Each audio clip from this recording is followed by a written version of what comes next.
How's it going, everybody? Massy here from Soul King Crew TCG. Today we're going to be bringing you a new red deck from OP02, Edward Newgate, Whitebeard himself.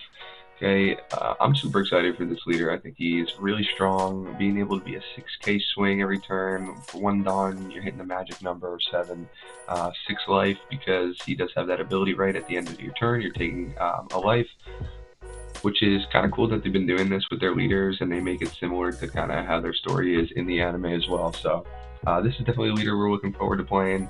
It's really strong. It's a leader you should be looking out for, and we'll hop right into the deck profile so we can talk a little bit about what kind of cards you'll be seeing when you're playing against Whitebeard.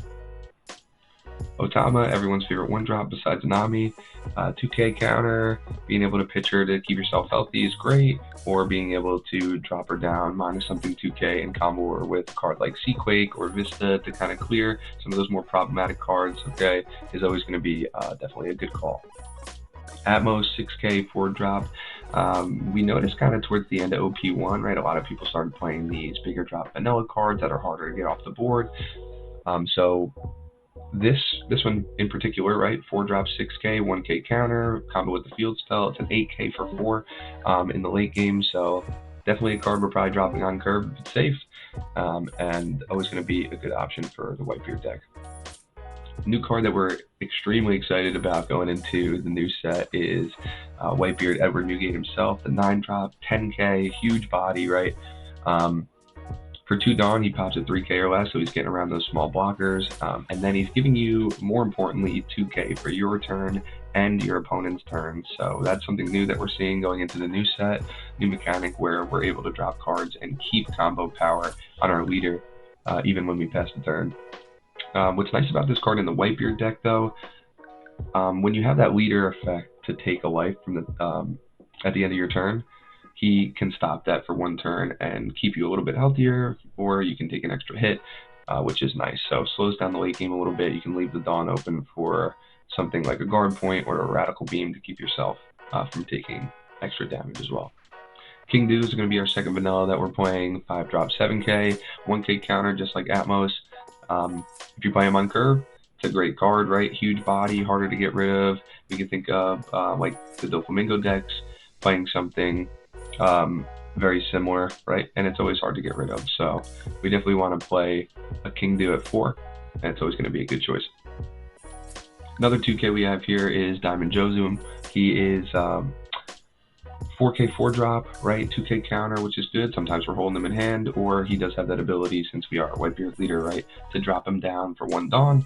We can swing in. He is going to gain that rush if we're at 2 life or less, right? And most of the time we're going to be at 2 life or less when we're playing this deck. I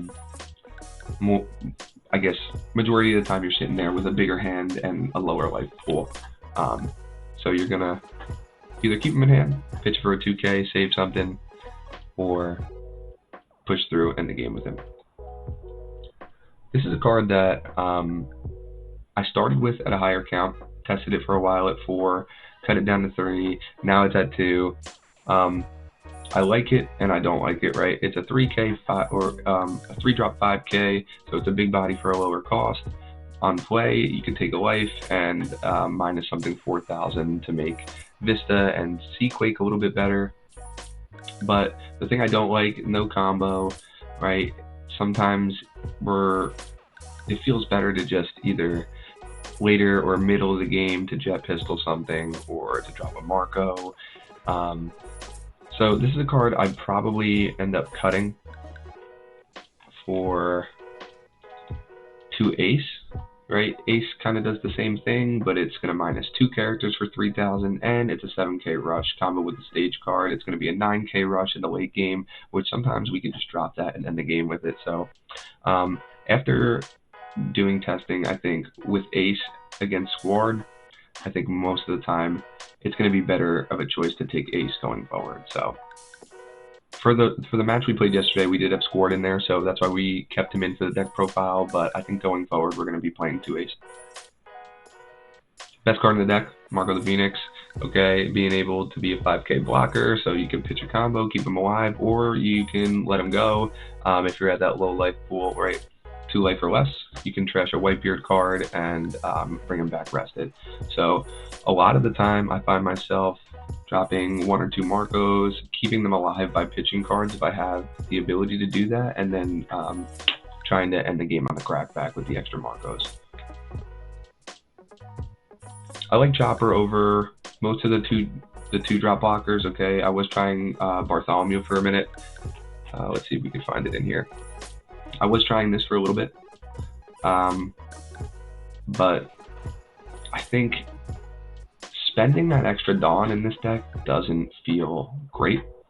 I'd rather have it open for a Radical Beam or a Guard Point and still be able to just drop a Chopper on board, because most of the cards that are getting rid of Chopper are getting rid of Barto anyway, right? So save the Dawn, in my opinion, for something that's going to give you combo instead, and then just drop the 1k blocker, right? So I think we just run with Chopper for now. I like it at 3. You can probably make an argument to run it at 4. It's just kind of finding the room of what to cut, because a lot of the other card choices, it's hard to fluctuate the numbers. Radical Beam, 1 drop, 2k. If we're at our low life, which most of the game we're going to be, right? It's always going to be pretty much a 4k combo for us in Whitebeard. So definitely a card we always thought about running, always wanted to run, and you're probably always going to see it in the Whitebeard deck going forward until we get something that's better. So I think you definitely run for Radical Beam. Seaquake, another card. This is probably a card you might be able to cut down to 3 to add a 4th Chopper, or add something like a 4th Newgate if you wanted to play a full play set of this. But Seaquake's been really great in testing, being able to get rid of pretty much anything that's small, or if you combo it right with Otama or Ace or Squard, you're going to be able to get rid of most of the mid-rangey to low-range cards in the game. Guard Point, same thing. What's nice about Guard Point, it's always a 3k, right? So you're taking the trade-off of always having the ability to get that 3k combo, instead of like, okay, only in the late game I'm getting the extra 2k. So sometimes versus the red decks, you'll see it's kind of nice to drop the 3k early, deal with, I guess, a leader attack or something in the early game, so that you're not taking a life versus most of the red rush decks. So that in the late game you can take a couple extra hits and you'll be okay to finish off the game. 2 Jet Pistol cards, insane. Being able to get rid of like a Law Blocker, or get rid of those like big rush Luffys, and then go in for, I guess, kind of keep yourself alive, or be able to drop the low blockers if you get rid of those, or anything kind of problematic, right? Especially when you're comboing with Ace or Otama or the minus 4k. So Jet Pistol is always going to be a good choice. I like it at 2.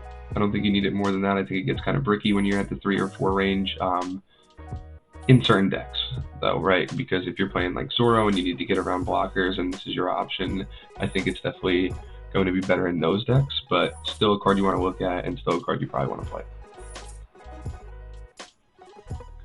The field spell Moby Dick is absolutely insane. Okay, if you have 1 or less life cards, your leader and all your characters with Whitebeard Pirates gain 2,000 power. So this is a card that's really going to help you end the game, and it pressures your opponent too much where they have to keep comboing more and more every turn.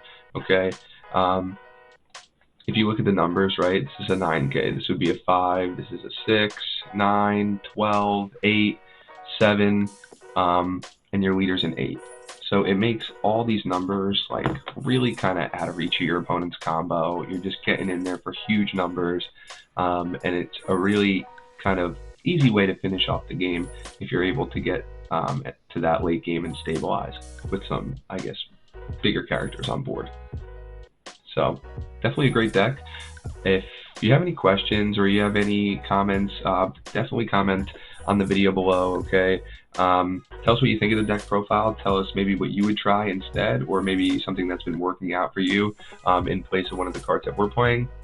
This is a deck that I'm definitely going to be testing more of, changing up a couple ratios and seeing what works a little bit better going forward into the new set. So if you like Whitebeard, drop a like on the video, subscribe to the channel if you will. All right, we're trying to grow the channel, just kind of spread the love for the game as much as we can, and we're excited going forward for the new sets. Hopefully Bandai prints more products so we can get our hands on some packs to open for the channel.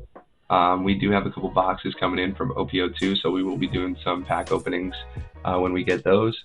But thanks for coming in, hanging out and checking out the deck, and we'll see you in the next one. Appreciate it. Thank you, everyone.